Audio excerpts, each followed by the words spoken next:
Crossover Thursday here in the Locked On Podcast Network. Locked On Steelers meets Locked On Texans. Chris Carter, John Hickman, coming at you.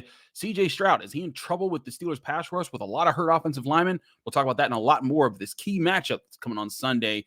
It's Crossover Thursday in the Locked On Podcast Network. Let's get into it. You are Locked On Texans, your daily Houston Texans podcast. Part of the Locked On Podcast Network, your team every day.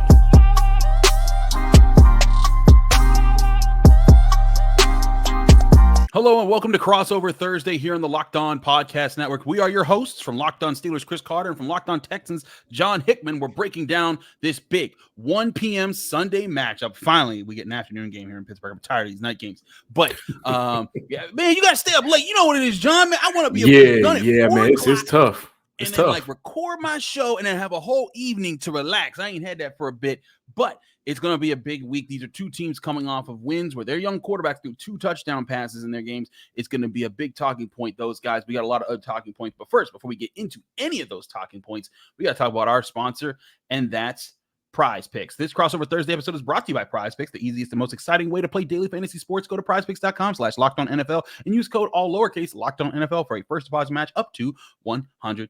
Now, John, everybody is excited about these two guys. In Pittsburgh, there has been a lot of debate for the past several years, even before Ben Roethlisberger retired, who was going to be the guy. And some people thought maybe it should have been C.J. Stroud. Maybe wait on it. There were some people that thought wait on Kenny Pickett. When C.J. Stroud comes about, trade up and go get that guy. They didn't do that. They went and got Kenny Pickett. The Texans end up with C.J. Stroud, and that has been a big talking point. Both young quarterbacks have kind of inspired their fan bases in different ways, but I think one of the big things that the Texans are talking about this week, and we talked about it before we went on the air, is protecting C.J. Stroud this week because there are some major injuries, and you got a lot of updates to go through here. Yeah. First and foremost, can I just say that intro beat kind of reminded me of the blog era, Big Crit, or maybe some currency. So that's why you saw me kind of, knocking my head right there. But, for Houston, I do think C.J. Stroud is in trouble a little bit, and that is the biggest storyline for this franchise right now. Another offensive line went down. So now you're looking at the list. Scott Quisenberry to kick it off. Titus Howard, rookie center Juice Scruggs. Kenyon Green, who's going to miss the entire year. Laramie Tunsil. Josh Jones, who just went down, who was stepping in for Laramie Tunsil. And I know I'm missing someone else. But right now for Houston, the bodies continue to drop.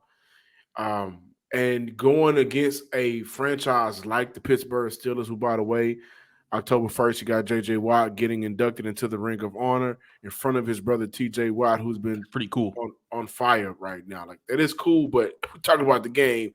T.J. has been one of one, I believe, right? You got T.J., you got Micah, you got Myles Garrett, but T.J. has been ripping it up. And so it's going to be difficult for that offense, right? This is also a team that relies heavily on the passer right now because of the inability to effectively run the ball. And so a rookie quarterback with another banged-up offensive lineman coming into this game. Last week they finally had a consecutive week of offensive linemen starting. Now you're looking at the possibility of Sunday that changing with the injury to Josh Jones at left tackle. Houston is now starting sophomore Austin Deckles, who I believe was called up from the practice squad, and he hasn't shown much of anything, no disrespect, in the NFL. So it's going to be a tough day for C.J. Stroud in that offense to protect them, to get the ball out, and to win this game. That is going to be a major story point. The Cleveland Browns went through that just a couple of weeks ago. They lost Jack Conklin, and he was replaced by a rookie, DeJuan Jones, and T.J. Watt gave him problems. Now, it should be known for the Texans that T.J. Watt is not lining up on the right side, which means he will not face whoever backs up Laramie Tunsil and Josh Jones if both of them miss that game. So a third-string guy will be out there, but he will have to go up against Alex Highsmith, who had 14.5 sacks for the Steelers last year. And he's not as dangerous as T.J. Watt. But I promise you, Texans fans, that guy's going to bring it. Because Alex Highsmith has sharpened his tools. When I tell people this all the time, like, T.J. Watt's clearly the alpha of the Steelers defense. He leads them. He's the guy that everyone counts on. But like if you pay too much attention to him and you leave Alex Highsmith in one-on-one too many times, he's going to get home. He's going to be a problem. The Browns found that out. He had a pick 6 against the Browns, and he had a sack that was a forced fumble that TJ Watt then returned for a touchdown. So he kind of accounted for 2 defensive touchdowns in the Steelers' win over Cleveland a couple weeks ago. That's the kind of danger. And then on top of that, you have other guys like Marcus Golden, who comes off the bench, Nick Herbig, a rookie out of Wisconsin, who's really impressed. And then even up the middle, Cam Hayward will be out. But the Steelers are very confident in guys like Larry Ogunjobi, DeMarvin Leal, Keanu Benton, guys that have been getting pressure. Keanu Benton had a really impressive sack last week. Monster. I love him coming out. This is a tough defensive front, and like this is where CJ Stroud has looked very good, and I've been very impressed by what he's been able to put together. But with young quarterbacks, you got to give them protection, and that's my biggest question: is how do you counterbalance that if you're the Texans in this game? I think for Houston, number one, we're gonna have to see a better job, and they did a very good job against the Jacksonville Jaguars. But there's no TJ, there's no Highsmith. Them guys ain't over in Jacksonville, so it wasn't a worry. But the tight end's going to have to come in, and they're going to have to play much better in terms of chip blocking, combo blocking, and helping out. And whenever you get an opportunity to leaving your running backs in, if it's one of those situations where it's 3rd and long, and you ideally, don't have a quick pass to, continue to move the chains, the running backs and pass protection got to be a whole hell of a lot better too, man. I mean, again, you got 2 dogs coming off the edge that can completely disrupt this offense. So I'm looking at extra bodies for Houston to come in and help chip block here or help, set the edge here to give that offense some time to kind of to let CJ go through his reads, right, and give this offense some time to go through their formations and progressions. And so I'm kind of getting sad thinking about it right now, man, because it's tough. I feel you. It's tough, man. Like, you got the 2 bookends, and from what I'm seeing from Benton, again, a guy who I loved coming out. I mean, I loved him in the draft. You're going up against a rookie center already who has been struggling in Jared Patterson. So, what can you do? It's going to be all hands on deck, guys, but it's going to be difficult for Houston. They're going to have to find different ways to get their ball out quickly early on in those downs because I don't believe they're going to be able to successfully run the ball. Bobby Sloak, you had a very good game plan last week. Let's see you replicate it. That's the thing. If you're going to offset the Steelers' pass rush, the biggest way is to get ahead in the down distance. Make it 2nd and 3rd and short so that you're not as predictable as in the passing game. But if the Texans cannot run the ball or get a quick passing game going that gives them those 3rd and short, if they're in 3rd and 8, 3rd and 9, and like that the Steelers know they're about to pass for most of the game, that's going to set up a lot of 3rd downs and money downs where CJ Stroud's going to need to hold on to the ball if he wants to move the chains, and that's going to give guys like TJ Watt, like Alex Highsmith, more time to get to him in the backfield, which is that's the game the Steelers want to play. That is their MO. That's what they do. On the Steelers offensive side, Jalen Warren, Najee Harris, they've become really good pass protectors for Kenny Pickett, guys that can step up in the right spot. Are there guys like that on the Texans roster? Are Dameon Pierce, Devin Singletary, Dalton Schultz, are those guys good extra pass protectors, or are they so-so? So-so. I don't think none of them have shown the consistency to excuse me. You're fine. None of them have shown the consistency yet, but I think this will be a perfect opportunity for them to kind of step out of that and at the very least make contacts, especially for the running backs or guys that may be coming up to edge or coming up that middle to give you CJ enough time to get the ball out. I wouldn't say it's one of their better qualities. And for right now, Dalton Schultz, he hasn't been playing to the standard that we've seen him play to the past 2 seasons for the Dallas Cowboys. And so this is a game for him to step up as a guy that Houston signed. You are a big free agent signing for Houston, one of the leaders for this team. This is a perfect opportunity for him to step up. But to this point, through 3 games, I don't think it's fair to judge any other guys right now simply because of the amount of injuries that has knocked this team out. Absolutely. I want to get to these quarterbacks here. We've talked about how to protect these quarterbacks. Let's talk about the actual quarterbacks. We'll do that on the other side of the break here on Crossover Thursday here on the Locked On Podcast Network. Locked On Steelers, Locked On Texans, Chris Carter and John Hickman coming at you here. So stick with us right here on the show. But before we do any of that, got to remind you guys that this show is brought to you by Harry's. Trust me, I got a lot of beard. I shave for this show. And if I didn't shave, y'all would see a face that's looked unkept bad. And I'm talking like a caveman. It would be terrible. But when I shave, I feel confident. And no matter why you shave, Harry's has you covered at a price that you're going to love. From high quality razors to skin products that exfoliate your face, Harry's gives you a premium shave at a great price. You'll receive a high quality razor with all the products you'll need to make your facial hair a highlight you'll love to show off whenever you're out. The starter set is a $13 value that you can get for just $3 at harrys.com/NFL. It's a 5-blade German engineered razor, weighted handle, foaming shave gel, and a travel cover. Refills cost as low as $2. And Harry's has the highest customer satisfaction rate in the shaving industry, and it's a no-risk trial. Don't like your shave? It's on them. Get a $13 starter set for just $3 at harrys.com/NFL. That's harrys.com/NFL for a $3 starter set. We're back here on Crossover Thursday here on the Locked On Podcast Network. Chris Carter from Locked On Steelers, John Hickman from Locked On Texans. John, let's get into these quarterback situations. And I want to start with you because CJ Stroud has kind of been the hype. He's thrown 4 touchdowns, no interceptions, looked really good against the Jaguars last week. What have you seen when you study the film? What is this guy doing right? He is just so damn accurate. And I mean, Houston had the opportunity for a couple of seasons to see Deshaun Watson play football for them. Mm-hmm. And though Deshaun Watson hasn't looked like the Houston version of himself, at one point he was a very good quarterback in the NFL. I mean this with every fiber in my bone. Don't do it. You're about to do it, John. CJ Stroud is the most accurate quarterback in franchise history. He played 3 games. What are we doing? And in 3 games, I'll tell you what I'm doing. I'm watching the tape. So there was a pass that Nico Collins should have reeled in where CJ Stroud threaded the needle just to get it past the defender. And I also think he sidearmed it on that play as well.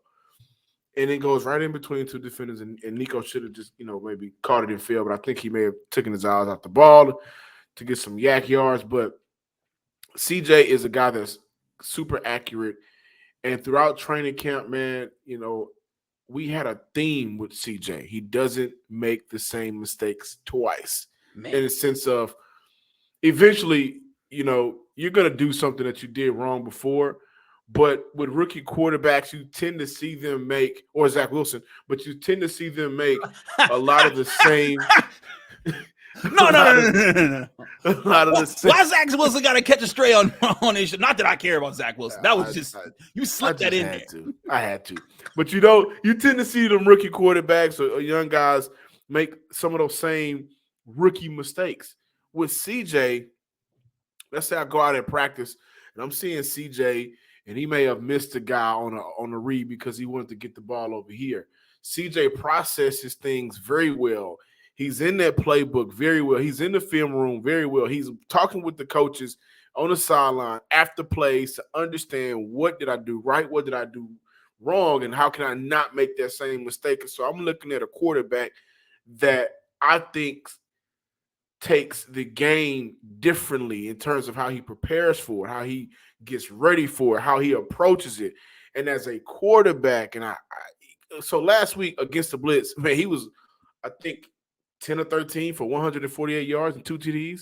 And with a clean pocket this year, the guy's been, his numbers are crazy with a clean pocket. And that's good to hear because you don't have a clean pocket too often in Houston. So whenever you do get that opportunity, you're seeing the production there. This guy's different, man. I think he is a true franchise quarterback. I love the way this young man approaches the game. And again, the theme throughout training camp, you're seeing it through the first 3 games. He doesn't make the same mistake twice. He understands how he can get better, and he does it quickly. And another thing, you don't necessarily see a lot of these younger quarterbacks like Justin Fields process and go through the progressions as good as CJ. I see CJ constantly left outside, seeing, okay, my third read is open right here. You love to see that from a rookie quarterback. Absolutely. 10 years down the line, he's already doing those type of things as a vet in year 1. That is really impressive to hear, because having a smart, to me, like, a lot of people look for arm strength, they look for athleticism. I think the biggest thing that a quarterback as a rookie can come into the NFL with is your smarts, your ability to understand your offense and how to counterbalance that offense against different types of defenses. And if CJ Stroud is showing that, that is really impressive and important. And looking at the numbers, like you said, when he's not blitzed, he completes 58. He's completed 65% of his passes, has 649 yards through the air, averages 7.3 yards per attempt, 2 touchdowns, no interceptions. When he is blitzed, he still completes 62% of his passes for 257 yards and two touchdowns, no interceptions. And all of those have come on either situations, according to Pro Football Focus. When he's kept clean, he has 4 touchdowns, no interceptions, and he averages 8.9 yards per attempt. But, and this goes back to the opening topic that we had here about the pressure the Steelers might be able to bring with this hurt offensive line and the Steelers' knack for getting to the quarterback. So far, his numbers under pressure have not been great. This is the only time, is the only flaw that you can find in his game, in my opinion, right now. When he is under pressure, and that's been 37, for 53 dropbacks that he's had this year. He's completed 21 of 38 attempts in those situations. That's his lowest completion percentage of any marker here at 55% for only 165 yards. Hasn't thrown an interception, but hasn't thrown a touchdown either. And his yards per attempt drops all the way down to 4.3 yards per attempt. And he's been sacked 11 times in those scenarios. That's the worry part here. Now, Kenny Pickett's growing at a different kind of rate right now. Like, he's thrown a lot of interceptions. He's dealt with a lot of problems with the Steelers. But the one thing, I covered him in college. He's a guy that he learns in a similar way of CJ Stroud. Like, he learns from this. He takes something back into the lab. He has a whole office the Steelers have given. What's your question, John? So for Kenny, how much is Kenny? Yeah. And how much is it? Because I know y'all. You've seen the signs. You've seen the tweets. the offensive coordinator. How much is Matt Canada? So that's what I wanted to get into it with you today. Sure. So we talk about that a lot on the show. And anyone that watches and listens to my show knows that I am not a blame everything on Matt Canada guy. I think there's things that he does that I disagree with. I'm like, man, I wouldn't agree with that call then and there. But to me, the biggest problem the Steelers have had so far is that they don't have a bread and butter. And they don't have a bread and butter yet on offense, like as far as like a play that you can dial up that, hey, that's going to get us 5 to 8 yards. But they don't have that yet because I think they're lacking chemistry right now. And the thing is that Matt Canada's drawn up some pretty good plays. Like even in the butt whooping they took from the Niners, I broke down 5 third down plays in the first half where Kenny Pickett had an open receiver each time and either didn't see him or just missed him entirely on his throw. And that, to me, I was like, what happened? Because in training camp, he was on fire. In preseason, he was on fire. He was seeing everything. Accurate was his throws. It was like all of that went away. And then against the Browns, started to come back just a little bit, and then the Raiders a little bit more. And I think what's happening is, and I saw this with him in college, sometimes he needs battle action at a certain level to keep building up to understand like how to combat different levels of intensity. And I think that he got used to training camp. He got used to the preseason. He understands those levels, but it's different when a first team NFL defense is live coming at you. And he got better at it last year, but this is now they've got some new components on offense. They're trying to revamp this offensive line. I think, honestly, if I was to divide up the problems that the Steelers are having on offense right now, I'd say 60% Kenny Pickett just needs to get a little bit sharper. 40% Matt Canada's hasn't been a great offensive coordinator just yet. 40% the offensive line also has to be better. That's why I know we're talking about the quarterbacks, but you know what will we talk about Najee? We'll talk about that in the next segment. Okay, we're talking about Najee. Okay, yeah. We'll talk about Najee Harris because also he has the guy in Jalen Warren right behind him that has been pushing him for snaps. But again, my point here with Kenny Pickett is I think one thing that he is starting to get used to is how to combat different levels of things that are brought at him. Like, in the first week, he was not dealing with what the Niners were doing and bringing pressure really well, but he started to understand it. He's counterbalanced it, and he's faced premier edge rushers every week. He had Nick Bosa week 1. He had Myles Garrett week 2. He had Max Crosby week 3. And the Steelers, I'm waiting for the rookie. I'm waiting. Listen, you mean Tyree Wilson for the Raiders? I'm playing. No, but Mike Tomlin actually had a lot of praise for Will Anderson. And one thing that he said, he was like, listen, at the Senior Bowl, I loved Will Anderson. I sat down with that dude. We talked. We had dinner. He's like, a lot of guys, when they know they're going to be drafted top 5, they don't even sit down with us. And I don't blame them. They know that they're not going to get drafted by him. But that dude sat down with us, talked so much football with us. We loved our conversation with him. And let me tell you though, that's how sneaky Mike Tomlin is, because that's how he got Minkah Fitzpatrick. Was he knew that he was never going to draft Minkah Fitzpatrick. He was going to go way before he drafted, but he made sure to build a relationship with him. And then all of a sudden, when the Miami Dolphins were like, "Oh, we don't know," Minkah Fitzpatrick was like, "I want that team over there." And so they were able to make that work. And now Minkah Fitzpatrick is a all first team, all pro safety for them. So not that the Steelers would ever steal Will Anderson away from the Texans, but that's just part of his coaching thing, that he builds connections with great players, and that's part of why he's respected so much across the league. But back to Pickett, they faced those top tier edge rushers these past few weeks. So I think he's starting to acclimate to it. When he's been pressured this year, he's been pressured on 53 dropbacks. That's led to 43 passes. 24 of them have been completed for 363 yards. It's crazy here. He is averaging more yards per attempt when he's pressured compared to when he's kept clean. He averages 8.4 yards per attempt when he's being pressured in the pocket versus when he's kept clean. It's 5.3 yards per attempt. And when he's been kept clean, he's thrown 2 touchdowns but 3 interceptions. When he's been pressured, he's thrown 2 touchdowns and no interceptions. And I think part of it is Kenny Pickett is starting to get back the feel of when to take the shot, when to understand to go right at the blitz and things like that. I think that's where he is developing. And no quarterback's path is linear. Like CJ Stroud's path is different than Kenny Pickett's path. Both of them can become great quarterbacks in different ways. But I think what this game is going to really come down to is which young quarterback can stick to their system, to their method of growth against this defense that's going to be trying to get after them. Yeah, to get back to Kenny, I think Kenny is for one. I'm gonna tell you why I like Kenny. Do I think Kenny's like the best of quarterbacks as of right now? No, but Kenny, I think, embodies the Pittsburgh Steelers. I agree with that. I feel like he's a culture kind of guy. I do believe that for a lot of the younger quarterbacks coming into the league now, like I said this the other day, I think Matthew Stafford is like the last of the Mohegans from his era. Like it didn't necessarily matter. Like we're seeing now offensive coordinators having to do a lot for their quarterbacks to make the game easier for them. Right. And I think Matthew Stafford was one of those guys that, he can just kind of go out there with anybody, as we're seeing, and put up some good numbers. I think Kenny would benefit from an OC kind of making things a little bit easier for him offensively from what I'm seeing. Now, I catch Kenny every now and then, so I could be wrong, but I do like Kenny, and I do think that over the course of time, the connections that Kenny will make with his receivers is going to push this offense forward.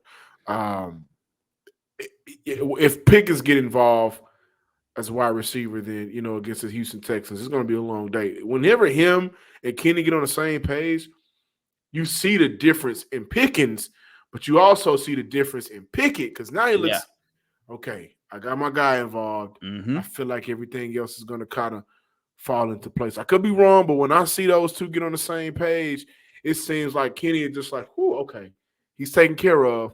Now I can kind of just do some other things. And so I'm one of those guys that give quarterbacks, every NFL player, 3 years in the NFL. I'm excited to see what Kenny does this Sunday and throughout the rest of the season, because I do think that this division is winnable for y'all. Listen, I think I've said this from the jump. The AFC North, it's going to be competitive, but it's not going to be unwinnable for the Steelers roster the way it's built compared to their opponents there. I think there's a lot more to break down. We'll talk more about that and the key matchups in this game and what these teams have to do for each of them to be in the best situation to win. We'll get that on the other side of this break here on the Crossover Thursday in the Locked On Podcast Network. Chris Carter with Locked On Steelers and John Hickman of Locked On Texans. But first, we got to talk to you guys about our great sponsors at Prize Picks. Now, as y'all know, Prize Picks is the most fun that you can even possibly have if you're trying to win up to 25 times your money during football season, all you have to do with Prize Picks is select 2 or more players, pick more or less on their projected stats, and place your entry. Prize Picks is the fun new daily fantasy game that everyone needs to start playing right now. If you're big into fantasy sports, this is a way to get your daily fix by selecting individual player projections and making simple decisions on whether they'll get more or less than a set of number of points, rebounds, touchdowns, yards. And this is the thing, it covers all sports: NFL, NBA, NHL, college sports. All those different things are available to you on Prize Picks. For example, if you're a Steelers fan and you want to say TJ Watt's projected to get 1.5 sacks, will he get more or less? You simply guess on that. You could be correct. On the flip side, if you're a Texans fan, if you want to guess that TJ Stroud, his number is 2.5 passing touchdowns in this game, you say more or less, you hit on those two, you have now won money on Prize Picks. And Prize Picks offers weekly promotions that lead to big payouts like Taco Tuesday, where each Tuesday Prize Picks discounts select player projections up to 25% to provide even more value for your Prize Picks. And again, they include all the different leagues. Download Prize Picks apps today or go to prizepicks.com to sign up and play daily fantasy sports. Go to prizepicks.com/LockedOnNFL and you can use code LockedOnNFL, all capital letters, all one word. You'll get a first deposit match up to $100. That's prizepicks.com/LockedOnNFL. And again, use code LockedOnNFL for a first deposit match up to $100. Back here on Crossover Thursday, here in the Locked On Podcast Network, Chris Carter from Locked On Steelers, John Hickman from Locked On Texans. John, we were talking about this matchup before we went on camera, and you brought up an interesting topic as far as the run game, because the Steelers, going into this season, the Steelers wanted to be known as a team that could run the football, that could get after, they could get after on the ground.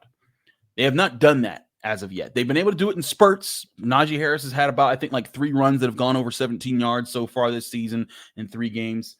Actually, he's now had 4 after this last game, but he's had his moments. But still, the Steelers' offensive line hasn't really gotten it going consistently in the run blocking, but they are improving. What is the Texans' run defense situation right now? Because we were talking about it before, and you were saying, hey, the key is don't let that run game get going if you want to make the Steelers one-dimensional. Yeah, I think for Houston right now, man, I'm looking at a team that's still trying to establish themselves up front. I think the identity is there, but the defensive tackles play hasn't been the greatest. And you're also looking at a situation again. On one side of the ball, you're looking at a banged-up offensive line. On the flip side of the ball, you're looking at a banged-up defensive tackle unit. And so they brought back Khalil Davis, who I think shined during preseason. I thought he should have made the original 53-man roster. But right now, you're looking at guys that aren't necessarily playing to the strengths of the defense, but they're playing to the strengths of their game. And so when Hassan Ridgeway is on the field for Houston, you're looking at a totally different defensive you're looking at a totally different defense against the run. I think right now for Houston, they're just not – the defensive tackle situation is difficult. So this could be a possible game where you see Najee Harris and Warren, those 2 guys, be able to go out there and run, man. The Houston Texans right now are allowing 117 yards on the ground. I don't know what their ranks, but the past 3 seasons, you've seen Houston be terrible at stopping the run. And so far, they haven't been able to combat that. Now, I also think the linebackers play a big role in that as well. Right. But it's hard to do your job and get in and out of lanes when you have your defensive tackles up front not doing what they're supposed to be doing. Will Anderson and Grenard are holding the edge down. They're doing what they're supposed to be doing 9 times out of 10. I'm looking at the interior guys, and I'm saying to them, this is a matchup for you to win. This isn't a great running team. Right now, they are one of the worst in the NFL. They are. So take advantage, play your role, play your position, play your assignment, and allow your linebackers, who isn't a great linebacker group. Hopefully, Denzel Perryman comes back this week, but allow them the opportunity to at the very least, be able to flow in and out of traffic and lanes and make contact. But the linebackers also got to do a better job. Really quick, they got to do a better job of shedding off blocks, man.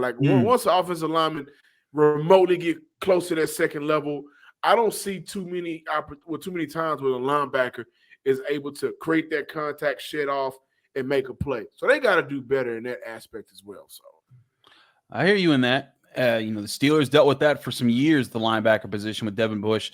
Miles Jack was a little bit better, but they certainly have it. They've gotten a little bit better this year with Cole Holcomb and Landon Roberts and Quan Alexander, and even Mark Robinson, who's really stepped up in recent weeks. But let's talk about the Steelers' run game right now, because there is a bit of a debate going on in Steelers Nation right now about who should be the starter. There's some fans that feel that Jaylen Warren, who's the number 2 back on the team, should be the guy because he's faster than Najee Harris. He hits holes harder than Najee Harris. But I've also been pointing out, when you watch the All-22, the reason he hits holes harder than Najee Harris is because normally when he's running the ball, defenses aren't looking for him. Like his biggest run the other day came against the Raiders, came when there were 6 guys in the box.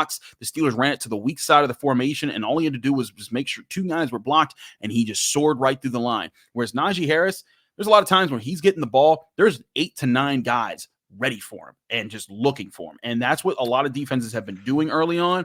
And I think there are times Najee Harris, I think he pulls up a little bit because he's like, this ain't going to work because my offensive line's getting its butt kicked right now.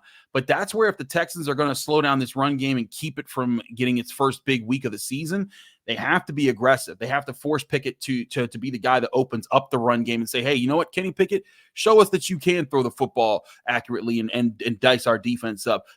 Prove it to us that you're still that guy and that you didn't just have a fluke of a week last week. Because if you allow the Steelers to have a balanced offense, if you give them the room to run and they build off of that, and then they'll start calling play action, which will open up the field a little bit more. Pat Freiermuth gets involved in the passing game. You don't want to get him started there. Calvin Austin, the speedster, had a 72-yard touchdown last week. I'm telling you, do not leave him in one-on-one coverage. When they start to play that game, that's what opens things up for Kenny Pickett. So I think this is the whole thing, and you brought it up cleanly. The Steelers, they're looking for their identity right now. They wanted to come in to be a more ground-dominant team. They aren't that just yet, but I think what they're trying to do, Mike Tomlin says this all the time, got to make routine plays routinely. And when you do that, and part of that is taking what's there in the passing game, I believe the Steelers' path to establishing their identity as a team that has a truly balanced offense, hit the routine passes, whether it's quick slants, just open out routes, things that defenses are giving you. Use that to back off the linebackers, get them to maybe not rush the line of scrimmage as soon as the ball is snapped. That allows the offensive alignment, and you're right. Steelers offensive tackles, they're the worst part of the offensive line. Debatable also the center, Mason Coley's had a rough time. But the Steelers guards, Isaac Seumalo, who came over from the Eagles and was praised by Jason Kelsey for his efforts, he's the ace of the offensive line. James Daniels, I'd say he's the second best player. The guards, if the Texans let them get to the second level, that is going to be a big thing for the Steelers in this game. Like you said, if those linebackers aren't getting off those blocks, then Najee Harris isn't getting hit in the backfield. He's getting hit at 4 or 5 yards, and that's when Najee Harris actually becomes a threat. And we've seen that in the past couple years when teams have let him do that. I think Houston is in the same position as Pittsburgh right now in terms of running the ball, because the same conversation has been had in them Texan Twitter streets, where it's kind of like, is Dameon Pierce a right fit for this offense and what they want to do? Should Houston continue on with Devin Singletary moving forward, getting more snaps? And when I look at Najee, when I look at Dameon Pierce, I do look at 2 guys that a lot of times I'm seeing them hit before the line of scrimmage. But I do think, man, I don't want to say this because I think, cool, man. I think Najee is a jag. Just a guy. Just a guy. I think he's just a guy. I was gonna say, I thought that's what he said there. Okay. Just a guy. So when I look at Najee at times, I do question his vision. Listen, there's times I think he makes mistakes with his vision, but I also, and look, there's a lot of people in Pittsburgh that agree with you that he is just a guy, and then he was an overreach for the Steelers in the first round. I maintain, let this offensive line coalesce. Let them start to block. If he's not getting hit in the backfield, like I think on average he's getting hit in the backfield 1 or 2 yards behind the line of scrimmage, and then he's still averaging 4 yards per carry this year. If the offensive line is able to come together and if he's getting hit 2, 3, 4 yards in front of, beyond the line of scrimmage, that's when you see him take over games. That's what he did really well. This is a perfect opportunity for him. I mean, this is a big game. I want to see it. It's a perfect opportunity for him to do that because, again, I think I got question marks for the defensive tackles for Houston and the linebacker stopping the run. So you guys had a tough 3 games to start the year, man. Whew.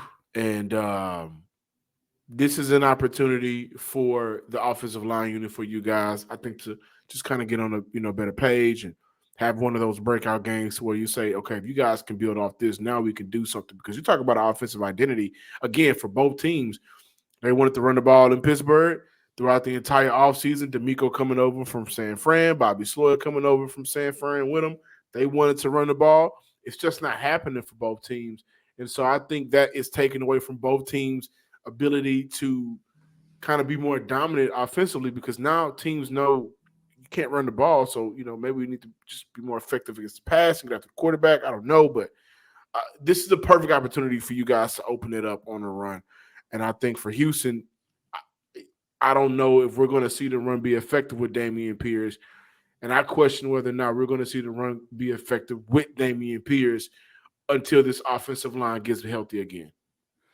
The big thing for the Texans, I think offensively, Nico Collins is the combat catcher. Tank Dell is that speedy wide receiver. You got Robert Woods being that vet.